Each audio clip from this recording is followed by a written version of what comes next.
Naranasan mo na rin ba na mag-hang ng iyong TikTok account? O baka naman wala kang ginagawang paraan para matanggal ang iyong history na yan sa iyong TikTok account? So, paano nga ba mag-remove ng history ng iyong TikTok account? Ganito lang, sundan mo yung video nito pagkatapos tapusin mo, then gayahin mo para magawa mo at ma-erase ang iyong history mo sa iyong account.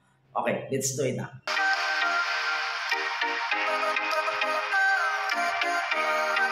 Welcome to my channel, Kabali TV. At kung bago ka sa aking channel, kalabitin ang notification at subscribe.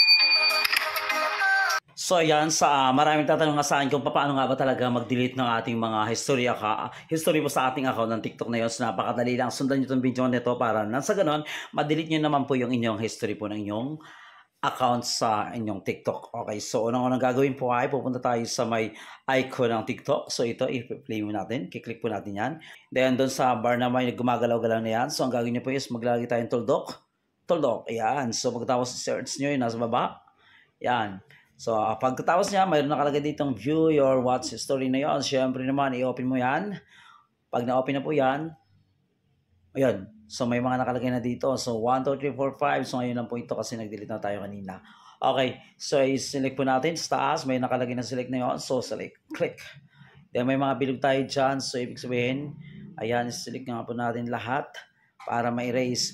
Pwede naman kung mayroon pa kayong mga napanood nung nakarang araw or yesterday or other day, may nakalagay namang kategorya kagaya nito. Ayan, so may yesterday, may last week. Pero ako ngayon, all dates. Pero mas maganda kung all dates na lang po para unang-una, isahan lang yung ating pagpapasada na yun. Then pagkatapos na yun, siyempre sa baba, may select all watch history. I-click mo na yung bilog na yun. Okay. Ayan, nagpula na. Pagkatapos delete mo na lang.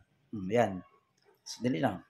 So, nakalagay na no watch history available. So, ibig sabihin, na-delete mo na lahat yan. Diba? Sabi ko sa'yo, napakadali lang. Okay, so ganun lang kadali. So, ang gagawin mo, follow for more, and then para magano'n na yan, subscribe po sa atin sa may YouTube na yon. At dito naman sa aking account na sa may TikTok na yan, okay, pakipollow po. Thank you very much.